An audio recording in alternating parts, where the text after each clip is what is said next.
गंभीर एरा। जीजी एरा यानी गौतम गंभीर एरा। ये वर्ड आपने इंटरनेट पर बहुत देखा होगा। जब गौतम गंभीर इंडियन टीम के हेड कोच बने तो उनके और इंडियन टीम के इस टाइम को यह नाम दिया गया था। जीजी एरा के स्टार्ट होते ही सबको लग रहा था कि इंडियन टीम उनके अंडर कुछ स्पेशल परफॉर्म करेगी। और हां, परफॉर्मेंस स्पेशल तो था। जीजी एरा में इंडियन टीम टी20 में तो काफी अच्छा परफॉर्म कर रही है, बट टेस्ट में यह स्टोरी बिल्कुल बदल जाती है। जहां Indian team overseas test matches में डोमिनेट कर रही थी, वही आज हम अपने घर पर एक टेस्ट मैच जीतने के लिए भी स्ट्रगल कर रहे हैं। 2024 तक हम घर पर एक भी टेस्ट सीरीज नहीं हारे थे, बट जीजी एरा के स्टार्ट होते ही हम न्यूजीलैंड के सामने 12 साल बाद होम टेस्ट सीरीज हार जाते हैं, वो भी व्हाइट वॉश होकर। बॉर्डर गवस्कर ट्रॉफी जो हम पिछले 10 सालों से जीत रहे थे, वो भी हम 1-3 से हार जाते हैं। इतना काफी नहीं था तो हम साउथ अफ्रीका से भी 26 साल बाद home test series whitewash होकर हार जाते हैं। रिकॉर्ड्स हैं जो जीजी एरा में हमने अपने नाम किए हैं।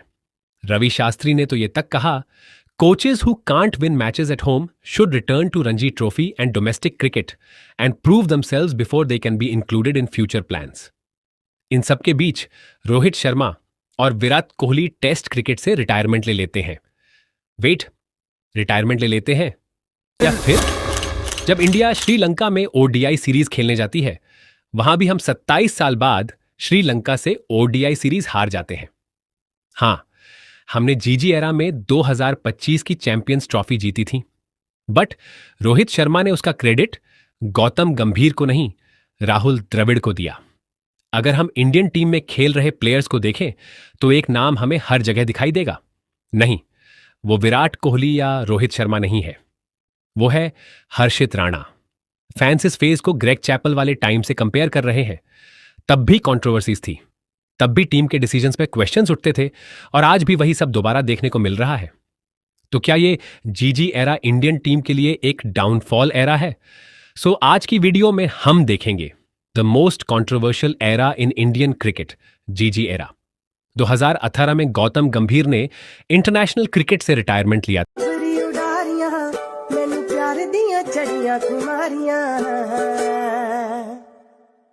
था।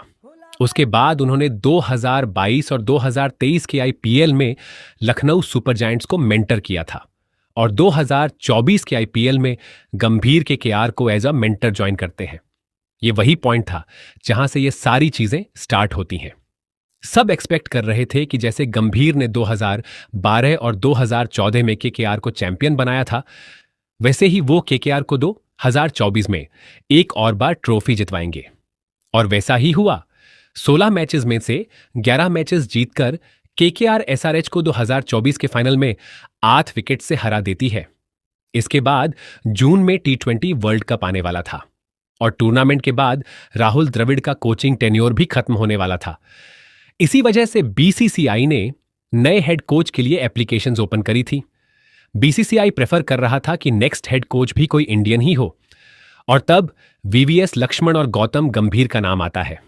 वीवीएस लक्ष्मण ने तो इस रोल के लिए कोई इंटरेस्ट नहीं दिखाया, बट गौतम गंभीर इंटरेस्टेड थे, और बीसीसीआई को भी उनसे कोई प्रॉब्लम नहीं थी।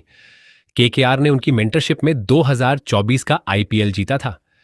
बट यहां पर लोग एक चीज भूल रहे थे, टीम के कैप्टन श्रेयस अय्यर थे, गौतम गंभीर नहीं। तो फिर लोग गौतम गंभीर को सारा क्रेडिट क्यों दे रहे थे?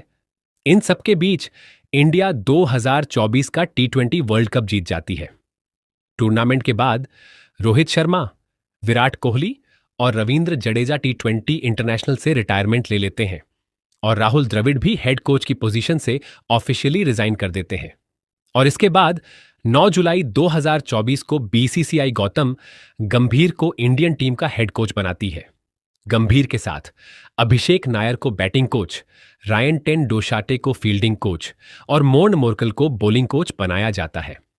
अगर हम गंभीर के रिलेशंस इंडियन टीम के करंट प्लेयर्स के साथ देखें तो वह भी कुछ हद तक कॉम्प्लिकेटेड रहे हैं। एस्पेशली उनके और विराट कोहली के बीच तो 36 का आंकड़ा था, बट जब उनकी पिक्चर्स इंटरनेट पर आती हैं तो सब लोग शॉक हो जाते हैं। गंभीर और विराट की photo literally one of the best थी। सबको लग रहा था कि अब इंडियन टीम गौतम गंभीर के आने से और भी अच्छा खेलेगी, बट उनको कहां पता था कि जीजी एरा में हमारी फर्स्ट सीरीज श्रीलंका के सामने थी। T20 में तो हम श्रीलंका को 3-0 से हरा देते हैं, बट ओ डीआई में हम 0-2 से हार जाते हैं। और 27 साल बाद इंडिया श्रीलंका से एक ओडीआई सीरीज हार जाती है। इसके बाद बांग्लादेश को तो हम टेस्ट में 2-0 से और T20 में 3-0 से हरा देते हैं। बट इस सीरीज के बाद इंडियन क्रिकेट टीम का खराब फेज स्टार्ट होता है। अक्टूबर में जब न्यूजीलैंड 3 टेस्ट मैचेस की सीरीज खेलने इंडिया आती है, तब हम वह सीरीज 0-3 से हार जाते हैं। और 12 साल बाद हम एक होम टेस्ट सीरीज हारते हैं। फर्स्ट टेस्ट में तो हम 46 रन्स पर ऑन आउट हो जाते हैं और थर्ड टेस्ट में हम 147 रन्स भी चेज नहीं कर पाते। इस हार के लिए हम लोग सपोर्ट स्टाफ को ब्लेम नहीं कर सकते, बिकॉज उन्होंने इंडियन टीम केओ इस सीरीज ऐसे कुछ टाइम पहले ही ज्वाइन किया था। इस सीरीज को हारने का एक रीजन ये हो सकता है कि हम व्हाइट बॉल क्रिकेट में कुछ सालों से सिर्फ अटैकिंग क्रिकेट खेल रहे हैं और शायद वही चीज हम रेड बॉल क्रिकेट में भी कंटिन्यू कर रहे थे, जिसकी वजह से हमारे प्लेयर्स इस सीरीज में लॉन्ग इनिंग्स खेल ही नहीं पा रहे थे। खैर, इस सीरीज के बाद हम ऑस्ट्रेलिया जाते हैं बॉर्डर गवस्कर ट्रॉफी खेलने। फर्स्ट मैच तो हम इजिली 295 रन से जीत जाते हैं, जिसमें विराट कोहली अपनी लास्ट टेस्ट सेंचुरी भी बनाते हैं। पर दिक्कत स्टार्ट होती है सेकंड मैच से, जिसमें senior players like Virat Kohli और रोहित शर्मा रन्स बनाने में स्ट्रगल कर रहे थे। हाँ, हमारे यंग प्लेयर्स डिसेंट परफॉर्म कर रहे थे, बट वो इस सीरीज को जीतने के लिए काफी नहीं था। रिजल्ट, हम बॉर्डर गावस्कर ट्रॉफी 10 साल बाद 1-3 से हार जाते हैं।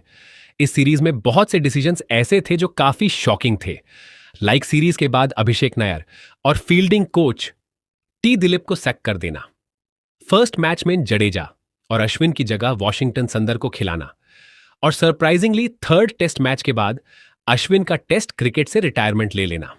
यह सब क्लियरली दिखा रहा था कि इंडियन टीम में कुछ तो गड़बड़ चल रही है। टीम के पुअर परफॉर्मेंस के लिए रोहित शर्मा को ब्लेम किया गया था और इसी वजह से वह लास्ट मैच में खुद को बेंच भी कर लेते हैं। स्टिल हम वो मैच हार जाते हैं। जब कैप्टन खेल ही नहीं रहा और हम फिर भी मैचेस हार रहे हैं, तो अब ब्लेम कोच और सपोर्ट स्टाफ पर जाना चाहिए। बट लिटरली यूएस टाइम पर कोई इसके बारे में बात तक नहीं कर रहा था। सब लोग बस रोहित को ट्रोल कर रहे थे और उनको विराट से कंपेयर कर रहे थे, जबकि कोचिंग स्टाफ भी इस हार के लिए इक्वली रिस्पॉन्सिबल था। और यहीं से रोहित शर्मा और विराट कोहली के रिटायरमेंट के रूमर्स स्टार्ट हो जाते हैं। इसके बाद जब इंग्लैंड इंडिया टूर पर आई 3 ओडीआई मैचेस की सीरीज खेलने, तब इंडिया उनको आइजली 3-0 से हरा देती है और ये फर्स्ट ओडीआई सीरीज बन जाती है जो हम जीजी एरा में जीते थे। 2025 की चैंपियंस ट्रॉफी गंभीर के लिए एज अ कोच बहुत इंपॉर्टेंट थी, बिकॉज ये एक आईसीसी टूर्नामेंट था और इंडिया ने पूरे टूर्नामेंट में सभी टीम्स को डोमिनेट करते हुए बिना एक भी मैच हारे 2025 की चैंपियंस ट्रॉफी जीत ली। फैंस भी काफी खुश थे, बिकॉज गौतम गंभीर ने एज हेड कोच अपना फर्स्ट आईसीसी टूर्नामेंट ही जीत लिया था। बट इसके बाद वो होता है जो कोई भी एक्सपेक्ट नहीं कर रहा था। 7 मई 2025 को रोहित शर्मा और 12 मई 2025 को विराट कोहली टेस्ट क्रिकेट से रिटायरमेंट ले लेते हैं। अब ये बात शॉकिंग इसलिए है बिकॉज दिल्ली के रणजी कोच सरनदीप सिंह ने विराट के टेस्ट रिटायरमेंट के बाद बोला कि वो इंग्लैंड में रन्स बनाना चाहते थे। लोगों ने इस रिटायरमेंट को फोर्स्ड रिटायरमेंट बोलना स्टार्ट कर दिया, जिसके कारण गौतम गंभीर और एजेत अगरकार को काफी बैकलैश फेस करना पड़ा। देखो, अब मैं जो बोलने वाला हूं वो रियली में हुआ नहीं है, ये सिर्फ असेसमेंशंस हैं। हो सकता है कि टीम मैनेजमेंट न्यूजीलैंड और बीजीटी में टीम के पूर्व परफॉर्मेंस के बाद एक नए कैप्टन की तलाश में थी और इसका डायरेक्ट मतलब होता है रोहित शर्मा को कैप्टनसी से हटा देना। तो जब रोहित से ये सब बातें डिस्कस करी गई होंगी तो ऑब्वियसली वो खुश नहीं होंगे और इसी वजह से उन्होंने टेस्ट क्रिकेट से रिटायरमेंट लिया होगा। विराट कोहली के केस में यह हो सकता है कि जब वो हर इनिंग्स में सेम तरीके से आउट हो रहे थे तो टीम मैनेजमेंट ने उनको कह दिया हो कि वो उनके फ्यूचर प्लान्स में नहीं है और because of this Virat Kohli ने भी टेस्ट क्रिकेट से रिटायरमेंट लिया होगा।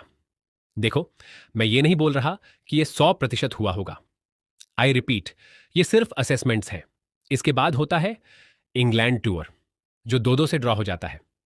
इस सीरीज में भी काफी शॉकिंग डिसीजंस लिए गए, लाइक कुलदीप यादव को एक भी मैच नहीं खिलाना, टीम में स्टेबिलिटी का ना होना, जैसे फर्स्ट, फोर्थ और फिफ्थ मैच में साई सुदर्शन को नंबर 3 पर खिलाना और सेकंड और थर्ड मैच में करुण नायर को नंबर 3 पर खिलाना।